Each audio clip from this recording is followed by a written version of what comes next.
Gabe and I had become friends. Our families had been spending time after they started coming to Cornerstone. And after one Sunday, I think if I remember right, he came up and said, "Hey, I want to help volunteer with your ministry."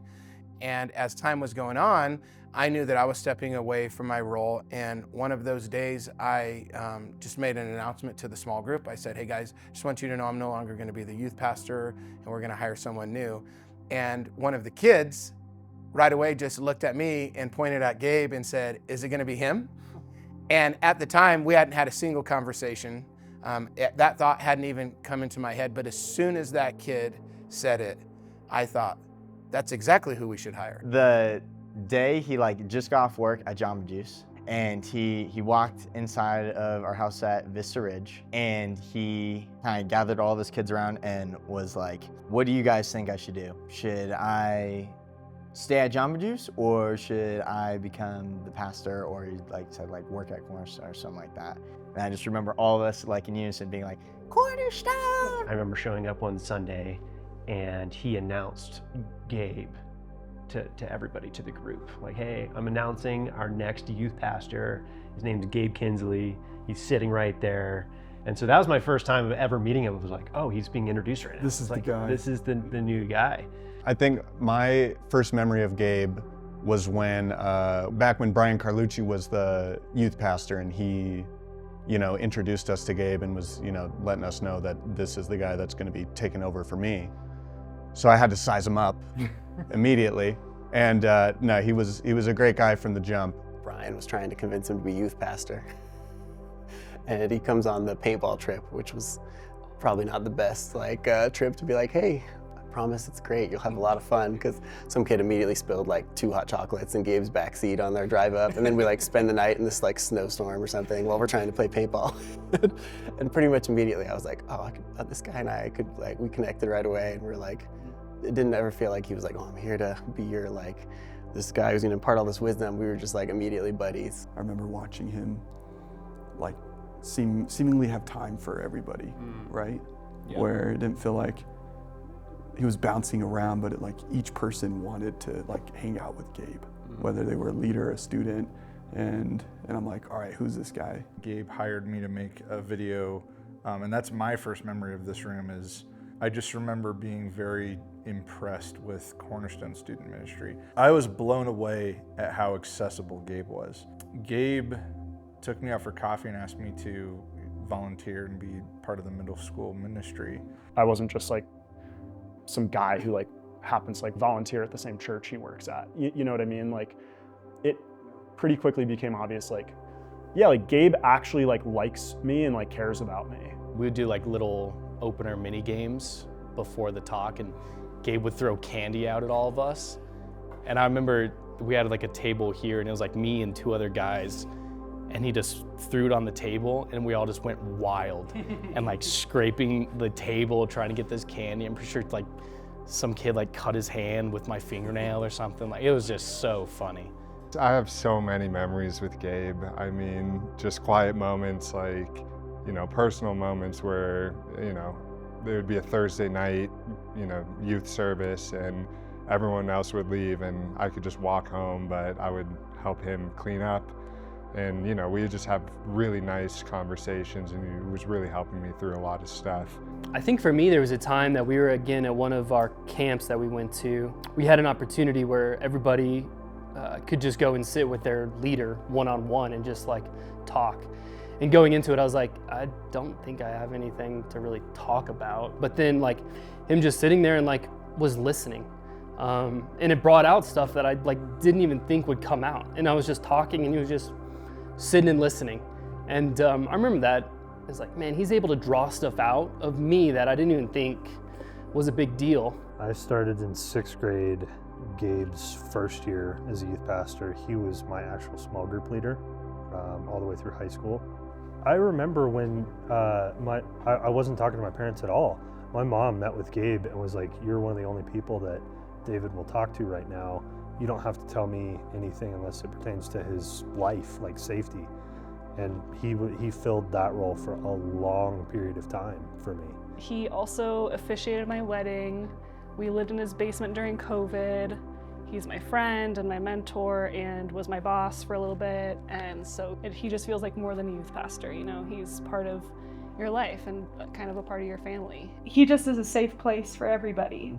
And you can go to him with whatever, knowing that there's no judgment, and you will walk away from that conversation feeling empowered and edified and loved and seen and cared for. I'll never forget that moment when I was in the water with Gabe and with my leaders and all my buddies, and he told me, look out at the sun and never forget this moment, and I never will. Most people don't think church is fun. Yeah, it's so true. But yeah, it's super fun, and he made all these things about youth group so that we could have fun and then go straight into something that actually really matters, and it'll be impactful, and then we can go straight back into having fun, and it's like this perfect. And he can make the important stuff fun. Yeah, exactly. It's definitely a big part due to Gabe. Yeah. You're just completely yourself, and that's like the best part about it, because everybody at those trips feels like they're completely themselves, and it just makes everything. It makes so different. Yeah, it makes everything better because Gabe's just like, he just makes everybody feel like he's friends they're with at home. everyone, so yeah. it's like perfect. I think it made Jesus and like just being a Christian feel cool, because I was just like, I guess, you know, surrounded around a bunch of really cool people and like leaders and kids who also believed and were very, at least tried to be strong in their faith. I have so many memories in this room before I was even in middle school. All the leaders, they'd be like chucking me across the room, throwing me into bean bags. I'd be like trying to like steal like the candy or any of the food that was out. And yeah, this really has just felt like a second home. I think a lot of people like ask me why Cornerstone was so special to me, and I say like it's because it feels like my second home, and I think because of that is because of like having Gabe in my life from like literally 6th grade to now. It just kind of made this place feel like a second home, and like it was a place where, oh, I'm gonna get teary. I know, that's what I said. Shoot. So if you cry, I'll cry with you. It was a place where I felt accepted as you know, as a middle schooler, boy or girl. You're like going through changes and you're figuring out what's cool, what's not cool. I'm not cool, they're cooler than me. And coming to church was really awesome because I felt like I was cool. Yeah. There's specific memories with both my girls when they were in a hard spot, and the place that they wanted to be was at Gabe and Shelby's house. They went there and they wanted the two of them to be their comfort. And obviously because it was their aunt and uncle, but when you have that other layer of this is a spiritual leader for me, that meant the world. When my brother-in-law passed away, and Lindsay and I had just moved to Seattle, and I mean, he called me when he found out, and I was just kind of stunned when he said like, hey, just so you know, I've already talked to like the folks here at Cornerstone, like I'm ready to hop on a plane.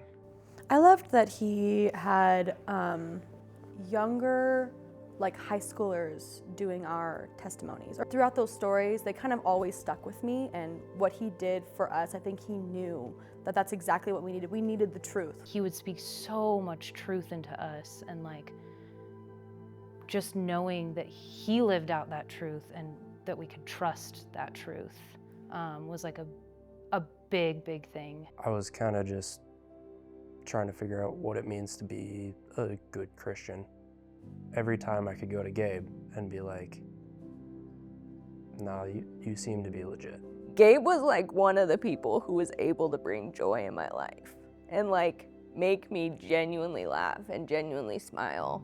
And he very consistently did that, and he was one of the big reasons why I did continue coming and showing up, because I knew I would have that joy to walk into.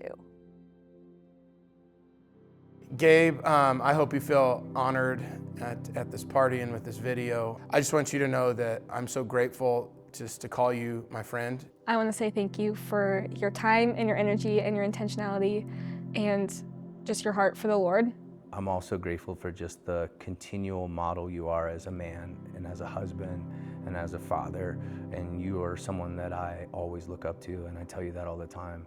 You're one of the best reflections of the father heart of God I've ever seen in my life. Of all the people that have taught me and told me about who Jesus is, you're the one who has shown me what his love looks like firsthand. I just remember like so many times you would tell me like where you saw strength in me, or like where you saw potential for my future. Even when we're in the downs and even when you're in a bad place, you're always there for us and you're always there for me. Even though it took years off your life, all the burritos and early mornings. Love you. Thank you for everything you've done for me, hundreds of other people, maybe thousands at this point, honestly. So, thank you very much for being a part of my life, for showing me what it means to be a man. I really aspire to be a man like you someday, Gabe. Thank you for loving our family really, really, really well. Throughout my life, you've been such a staple and a rock to be someone that I can, yeah. And now I get to be a father of my own. I am eternally grateful, and I would not be the man I am today without your influence in my life. How you loved on your kids through all of their stuff, how you loved on all the other kids, how you loved on me through all my crap. And you always did it so graciously. Thank you just for how you've raised your kids. They're some of my best friends in the world. Thank you for inviting us into your home and into your family. The way you lead your family, the way that I witnessed you love your wife. And just championing my family and David and I through different challenges and different seasons. Thank you for making a space and creating a legacy where all kids belong and all kids have a place to be. You've just been like really special to each person individually, and I'm really thankful that you're in my life. With you, I could be seen all the way through to like my fully exposed self and to still be fully loved, and it's such an example of Jesus. Thank you again for just being there, being the example growing up. Yeah, your life, your influence, your presence, your grace, your friendship, it's made that much of a difference in my life. I love you to death, dude. You're a brother, and I just, it's so amazing and fun to celebrate you right now. Dad, I think you are so wise, and I'm so grateful that you've gotten to be my dad and that you loved us in ways that I'm still learning to understand, and I'm just so grateful for you.